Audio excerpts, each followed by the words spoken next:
Are you working with someone you can't stand? We've all been there. Working with people I want to punch in the throat has been called relatable and laugh out loud hilarious. Read the stories about all the crazy people Jen Mann has worked with over the years. Find out who she wants to punch in the throat. Working with people I want to punch in the throat is now available everywhere books are sold.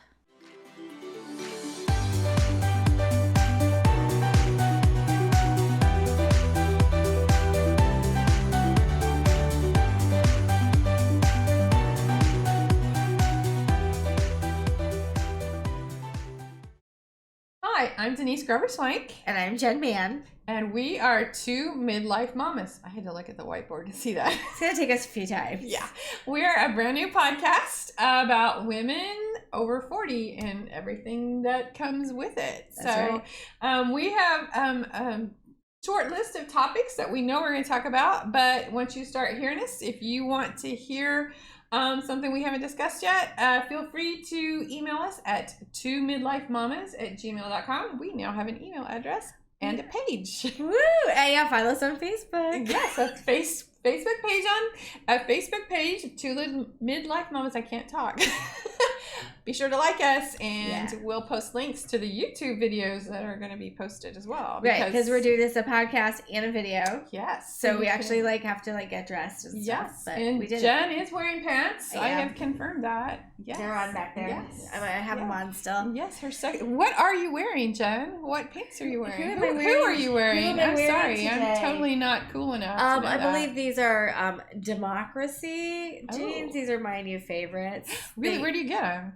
Nordstrom Rack is where I find them. Because that is an issue for women over 40. Yes. Is finding jeans that are comfortable. They are like wearing pajama pants. They're like the best things ever. Gotta check this out. Yeah. Okay. They're really good. I like them. They should sponsor our podcast. They should. So we've decided we're going to just throw out who we think should sponsor our podcast. We listed a few people last time. Right. And we'll see. Surely someone will bite. Yeah, and we might get some offers after our topic, which is who knew car tweezers were a thing? I did not know this. I had never heard of such a thing in my entire life. Well, it kind of makes sense though. So I started a group on Facebook a few weeks ago called Midlife Bites. Yes. And so it sort of took on this whole life, and people were just talking about everything from hot flashes to, what jeans do you wear? And then somebody said something about that she'd lost her car tweezers. And everybody was like, oh my God, car tweezers. Oh yeah. And I'm like, what the hell are car tweezers? Yeah, right? So when you're sitting in a car at a red light and the light is shining just right, that's when you really can get a good look at the chin hair. The chin hair, You really see them coming in nicely. And so you keep a pair of tweezers in the car so that you can just get those real quick. Or maybe a little on the upper lip or a little eyebrow rogue hair, whatever it is. And so I mentioned this though yesterday to my mother, who's close to 70. So I was like, have you ever heard of car tweezers? And she's like, oh, it's the best thing. Because and that's what where have I been? I've been living under a rock, right? Well, that's sort of what frustrates me about midlife is I feel like our mothers have all gone through this and they never tell us about this. Right. They tell us about childbirth. They tell us about what to expect on our wedding night. Yeah. They tell us all this shit, but they don't tell us about car tweezers. No one knew that this was apparently people did, but I did not. We were not in the cool club. Club. So, and I want to know what else don't we know? Right. What else are people doing out there that I don't know about that would make my life easier? Because now I tell you what, when I'm at a red light, because I do have a chin hair that likes to come in, fully. And it's 1 minute it wasn't there. Yeah, and then all of a sudden it is. I can braid it the next day. Yeah. So I will be getting car tweezers now because they are right. The light is perfect. Yeah. Well, okay. I don't know if that'll work for me because I can never find my tweezers. I probably own 10 pairs of tweezers and I still don't know where any of them are right now. My children take them. What are my children doing with tweezers? They don't have any use for tweezers. No, eyebrows? My daughter doesn't even do her own eyebrows. She gets them waxed. I don't know. Pulling little things out of things. I don't know. So this is an issue. It's like scissors. I'm always missing scissors, but tweezers. We do have plenty of tweezers, but I find that my husband uses them to dig, small batteries out of things or something like that, and then returns them to my drawer and doesn't tell me. And so So I figured that out a couple years ago, so I threw them all out and started fresh. Yeah. And I was like, get your own tweezers for like your toolbox or whatever. Like these are not for you. Yeah. Because that was kind of gross. Yeah. So have you ever been, do you wax? Do you like get your brows or anything else waxed? Oh yeah. I get Sorry, Ross. My son is the engineer of this podcast, so he's going to hear quite a few things he's never going to want to hear. Right? Like, I mean, I don't go like full Brazilian, but I mean, I get it cleaned up. You know, you got to trim the forest, and then I do the eyebrows and the lip. You know, because every now and again, like you go in for the eyebrows, and they're always like the very first time probably that I had to do the lip that I didn't realize I had to do the lip. They like were very tactful about it. No, not tactful. You would think like she was like eyebrows. I'm like, yeah. She's like, and the lip, and I was like, no, just eyebrows. Say thank you. And she's like, and the lip. And like I'm thinking she's like trying to upsell me, and so I was like, no, really, I'm good. Like I just the eyebrows, and she's like, no, you need your lip. So I was like, oh, is it that bad? And so, and then like my daughter, she's only 12, but she has very dark hair. Yeah, so does mine. My 2 younger daughters have very dark hair. Yeah, and so she has like the full unibrow and stuff. So she was like, I think maybe when she was 10, she was like, can I get my eyebrows waxed? And I let her do it because I felt like, you know, what the heck? Yeah. And so if it'll make you feel better about yourself, you know. Right, yeah. You know, to me, it was more about that she wanted to do it. And then when we took her, the lady was a lot nicer. She kind of took me aside. She's like, what about the lip? So, I think that's a problem for girls with darker hair. I think so too. Lip. See, like mine is light. Like mine is like really like light peach fuzz, and nobody's ever told me that I should do that. Maybe they're just being kind. Let me see. No, I think your lip is good. Okay. I do my brows sometimes. But I usually maintain them myself. Do you? That's good. Yeah, they probably need to be done right now. I guess we all like. I don't know. It's after 40, and since I don't have a husband, I like stop paying attention. So sometimes I'll like look in the mirror and I'm like, ooh, I need to find those tweezers somewhere. I wouldn't say that I do any of my grooming for my husband, and I think he would agree. He was like, oh shit, if this is for me, then I would hate to see what you would do with like out me. Because it's never like I'm like, oh dear, I should get that area cleaned up for my husband. No, it's more just like, oh, it's hot. Yeah, there you go. And I think grooming is like, it's like a thing like where you do it for yourself.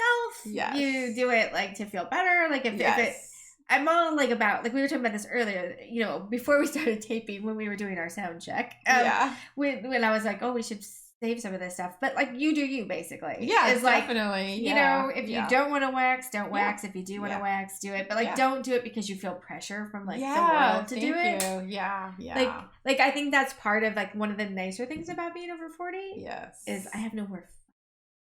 Yeah, right? Yeah, you stop caring much about what other people think about what you're doing, and you just do you, and right. And you don't feel like you have to apologize for it. No, because like there was a time that I would never leave my house without makeup. Oh, really? Especially mascara. Oh, never. And like if I was out without my mascara on, I would just be horrified if I saw it. And now I go days and days and days with no makeup, and I don't even know the last time I put makeup. Like in fact, I went to my lake house for a couple weeks and I packed all my makeup to take down there, and then when I went back home I was like, oh, I don't think I used this the whole time I was here, because I just don't care anymore. Now you just need to get lake house tweezers and do set. That's right. That's all you really need down there. I know, right? A lake house brush and lake house tweezers. That's it. Yeah, that's right. So like gray hairs, have you started seeing any gray hairs? Yeah. I stopped coloring my hair. Did you really? Well, okay, so I tried the whole curly girl thing, right, which is a whole issue in and of itself. So I like, you can like, y'all can see my hair is kind of frizzy curly right now because I didn't fix my hair, sorry. This is just me, natural. I decided I was tired of fighting the curl, so I heard about Curly Girl method, which is where you don't use any sulfites in your shampoo and you treat your hair like specially, and it like helps the curl. And so I did it for almost a year, and it's not for me because my hair in my back is like really, really kinky curly, and in the front's not very curly at all. And so I was like always fighting it, and it's just a mess. And now my ADD is getting I don't even remember You're what I gonna was go talking gray. about.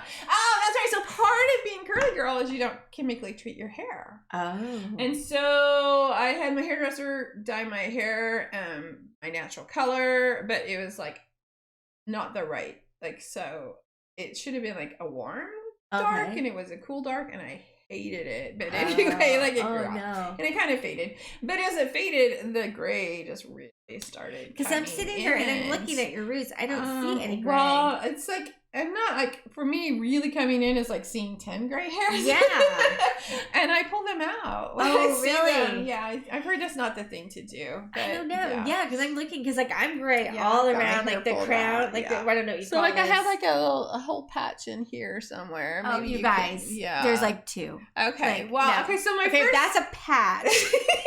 So my first gray hair was probably in my 30s. Okay. I think I was in my 30s, maybe late 30s, and I was in the Starbucks drive-through lane with Ross, and so I was like looking in the mirror when I could use pure car tweezers, and then looking in the rearview mirror, and I'm like, oh my God, is that a gray hair? It's like, no, it's blonde, because I dyed my hair at that had blonde streaks. So I look in there and I pull it out and I like held it up and I'm like, oh my God, it's a gray hair. And he's like, let me see. So he takes it and he tosses it out the window. He says, no, it's blonde. trying to save me. Yeah. So, but yeah, it's coming in more and more. But my dad was very late going gray, so I'm hoping.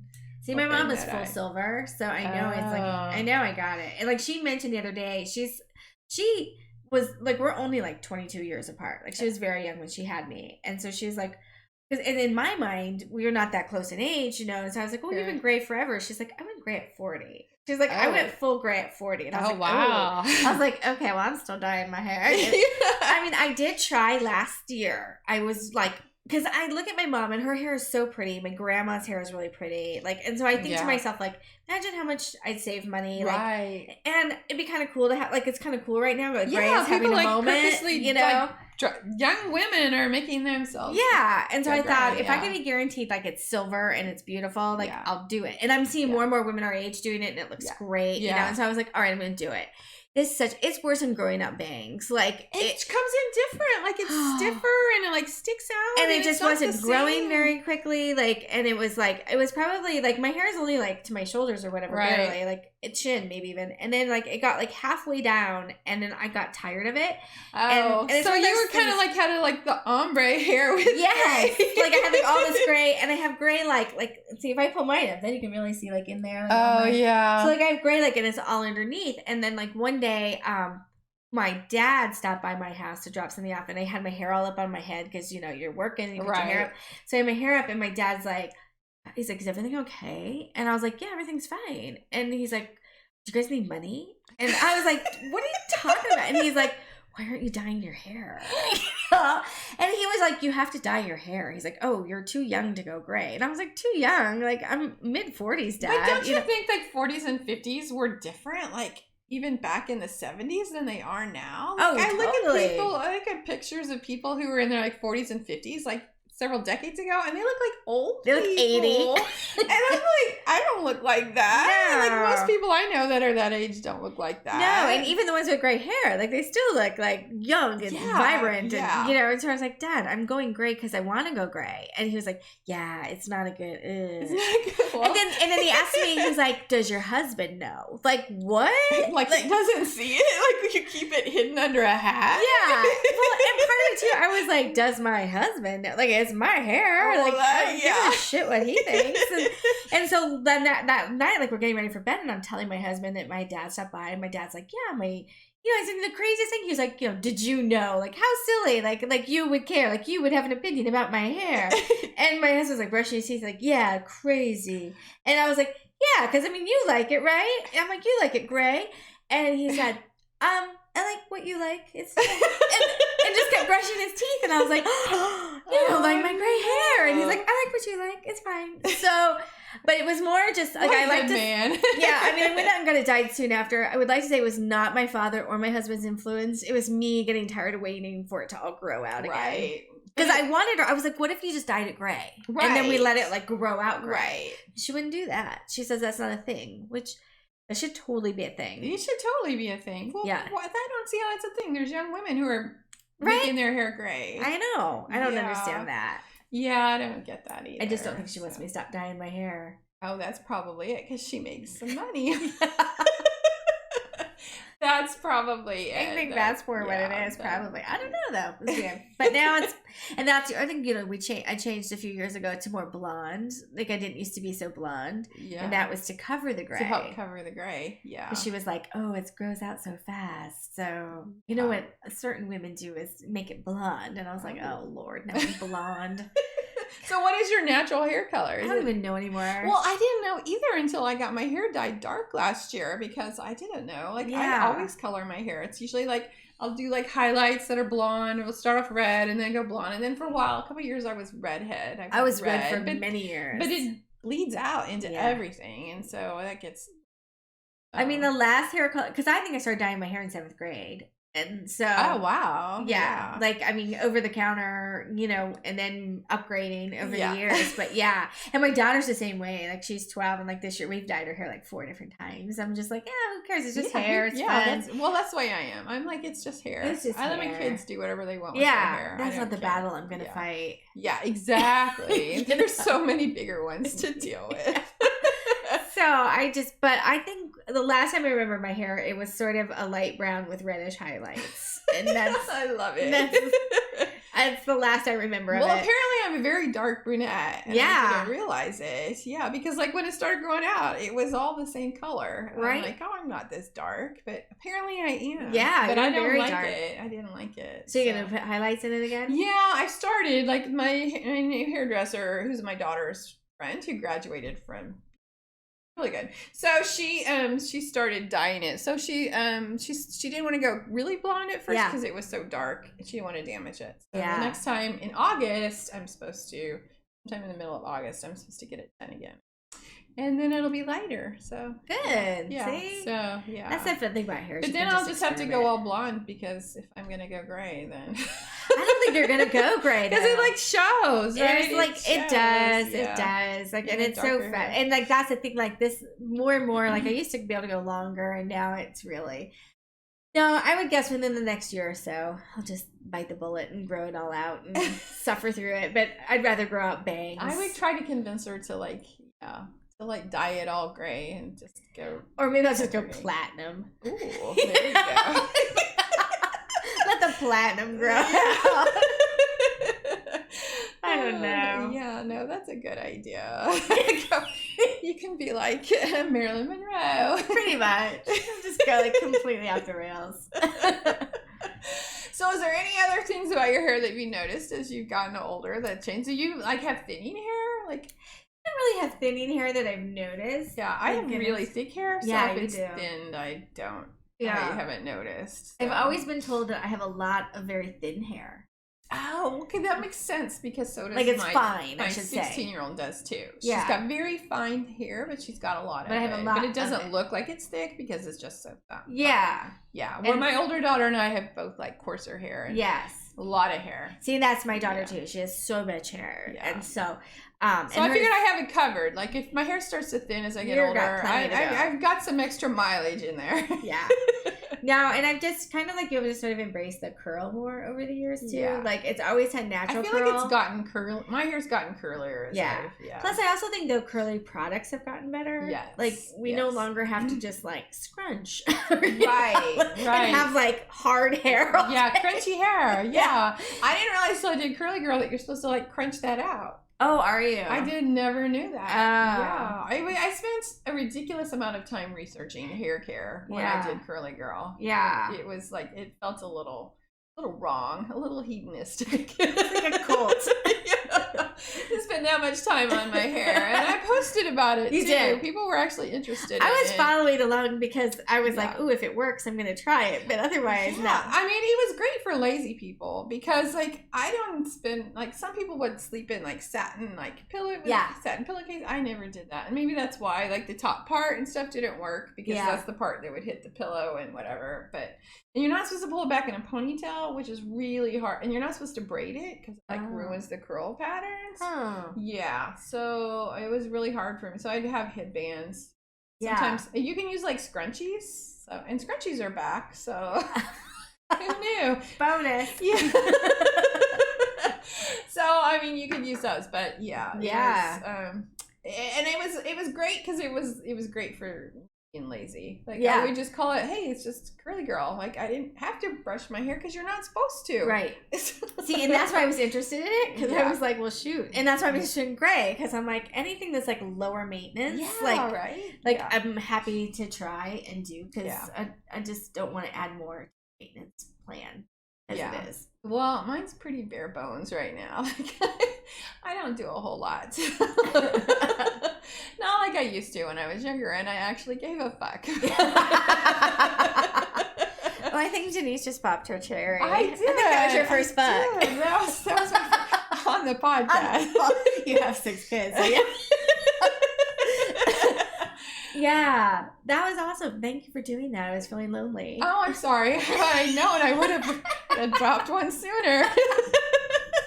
Actually, it's funny though, because like I don't usually use it too much in social media. No, which is funny because I write the F word in almost all my books. Right. So except for my newest one, the women's fic, which is really funny because like when I co-wrote it with author Christine Gale, and so we knew that there were like certain guidelines for like what we knew women were looking for in this kind of book, and it's like no, behind the scenes sex and no cursing. Like there's not a lot of cursing. So women's fiction is kind of clean. Yeah, like the kind that we wrote is really pretty clean. Okay. And so because it's on the lighter side. And so it was real challenge, like when a character would get angry to not curse. It was like I was writing that YA book that I wrote years ago. Yeah. And the publisher was absolutely no curse words, and you couldn't even say, oh God.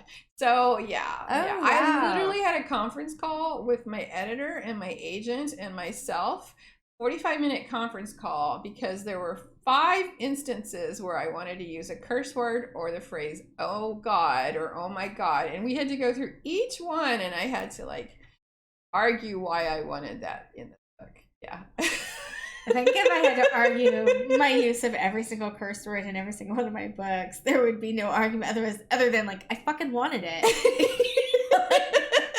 Fucking deal with it. Yeah, it fucking belongs there. But even though I use the word, the F-bomb in almost all my books, I rarely use it in social.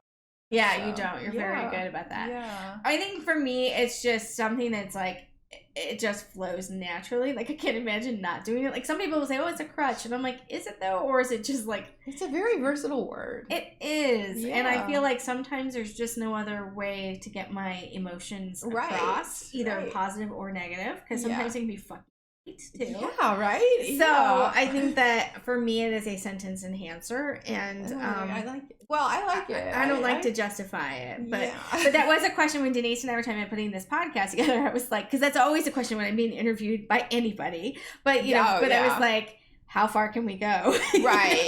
like, do I need to keep it G, PG, PG-13, R? Like, what can I do? Well, I think we're still PG-13 as long as we keep it within a certain number. Probably. And as long as we don't like really go off. But I've probably overdone it today. But sorry, folks. Yeah, we sorry. warned you. Yes, we did. We told you it was coming. Put your earbuds in. Yeah. Get the kids out. That's right. Even though our kids are right outside the door. Yeah. But my children have heard me say it before. And they hear a whole lot more on the bus. So that's my next question. Do you let your kids cuss? Like, right? I mean, you have some that are adults. Yes. When they're adults, they can say whatever they want, and I'm not going to stop them. Yeah. And then I start letting them a little bit use it when they're older teens, like without being offended. But like if my 13-year-old son came up and dropped the F-bomb, that wouldn't fly. I wouldn't put soap in his mouth or anything. But I'd be like, no, you can't use that word yet. So. I think that's what surprised me is like mine's 14 and he plays video games a lot. And he'll play like I know he says on the headset. I just don't want him to say it around me. Right. Yeah. Well, that's it. And he does it like on his headset. And so like he'll playing the video game and you'll hear like bleep, bleep, bleep, coming out of his room. And the first couple of times I was just like, clutching my pearls and getting my smelling salts because, I'm like, this is my baby. This is my child up there just throwing curse words. And I was so like horrified. And I was like, oh my God. But then I was like, but then again, like, I mean... I was cussing by 7. So yeah, well, I didn't use the F word until Well, until I wrote the book Chosen. Oh. So, no, it's weird because I never used that word ever. And so then I started writing my urban fantasy Chosen, which is one of like the first book I completed to have published. Anyway, it was back in 2010. And Will was like ex-Marine and he was like a mercenary. And hello, I knew he was going to curse. So Will loved to drop the F-bomb. And so then I started using it. You're like, ooh, this feels natural. So yeah, my character was a bad influence on me. Yeah. Well, I know. I remember in second grade getting sent to the principal's office because I dropped the F-bomb. Oh my gosh! And they were just like, and they were like super serious. Like, do your parents talk to you like this at home? And I was like, oh, they were like gonna have an intervention. Yeah, like call social services. Yeah, like my parents were murdered. My parents are so square and like so like they're like churchy and like so. I don't know. They would never. And so I was like, no. I said, I heard it on the bus. And so, but I think like with him, I'm always like, use common sense. Like you can do it in your video games or whatever, but like don't come into my space and like, you know, think that we're equals or whatever. Yeah. And I don't really cuss at them a whole lot. Yeah, I don't either. I keep that. It's a rare day that I use the F word. With in front of my younger children. Yeah. I'll use it in front of my older kids. Yeah. And I think the first time I did it, they were a little bit like, whoa, Mom.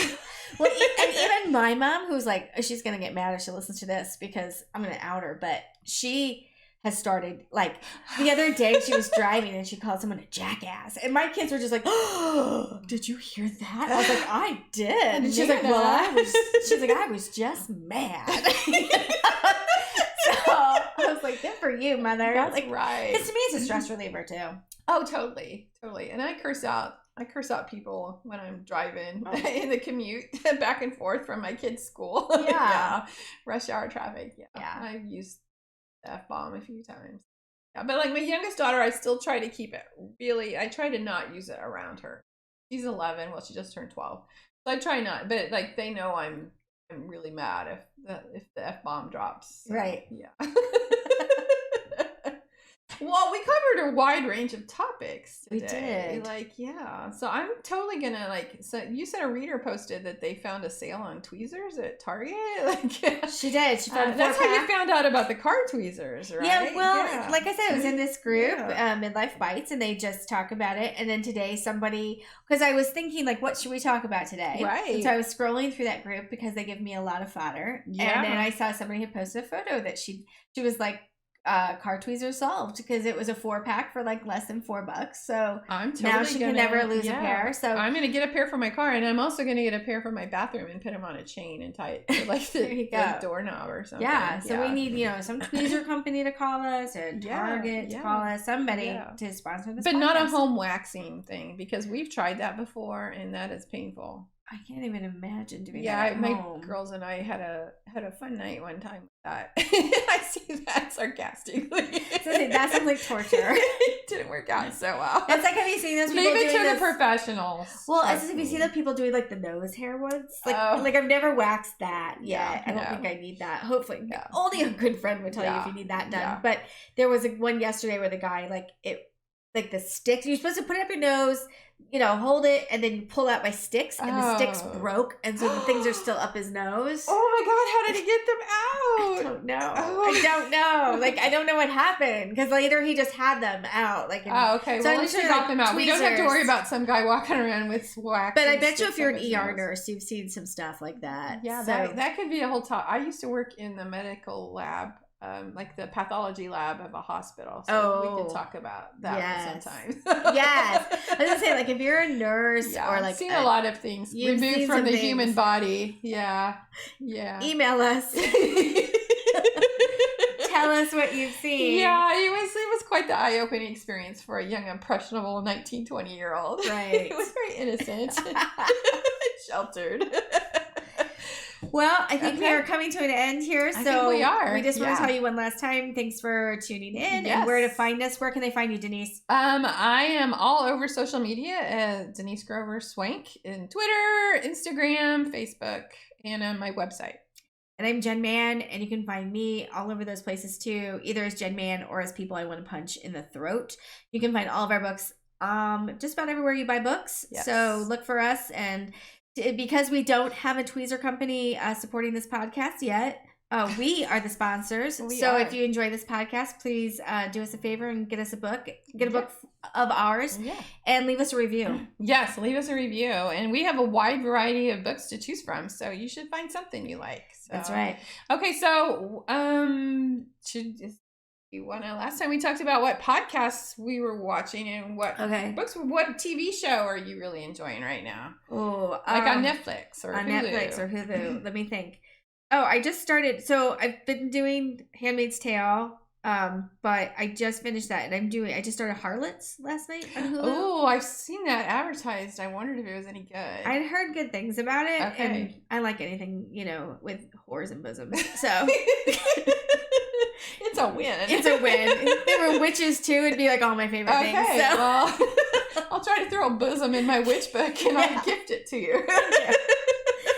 A celebration of all that kind of stuff. I think I watched 1.5 episodes. I fell asleep. Okay, yeah, I typically fall asleep. I usually watch it at night and I fall asleep. So I just finished Stranger Things. Do you watch Stranger Things? I got through the first season and then I've not gone back yet. Maybe not enough bosoms. I don't know. There's definitely not enough bosoms for you. Let's hope not. They're small children. Yeah, middle school. I don't know. I keep forgetting about it. Well, season 3 was really great. You were the second person. Someone else told me that yesterday too. Yes. So you might want to consider going back to it. Yeah. So and then I'm watching Lucifer. So it's on Netflix and Lucifer picked it up. I had never watched it either. And then I watched the first couple episodes. I'm like, why did I not watch this sooner? So, he's the devil? He is the actual devil. Yeah. But he's not he is he's Lucifer Morningstar. But he's not really that. So he's just very self-centered. So he's not a true definition of what most people think of as Satan. Although he has a demon that's like his assistant, and she loves to torture people. So I can only imagine, when I think about this, because we were talking earlier too about our books being pitched as movies or TV shows. Yes. I think about shows like that, and I think who's pitching that? He's the devil. Well, Neil Gaiman is actually an executive producer. Okay, well then I'll have to watch it because I like everything he does. So. Yeah, have you seen Good Omens? No, that one I haven't seen. I've seen the one with the gods. What's the? I know what you're talking about. On Showtime. I get all my channels confused. I think it's on Stars. Stars, probably. Yeah. I can't remember the name of that. We'll have to look it up. American Gods. American Gods. There you go. Yes. But now I want to watch the Good Omens one. That was Good Omens is really Amazon. Good. Yes, Amazon Prime. Amazon Video. I know, right? Too much good content out there. So when you're not reading and listening to podcasts, we have the shows for you to watch too. That's right. Yeah. All the content to consume. Okay. Well, we hope you guys have a great week, and thanks for tuning in. And get some tweezers. Yeah. Bye. Bye.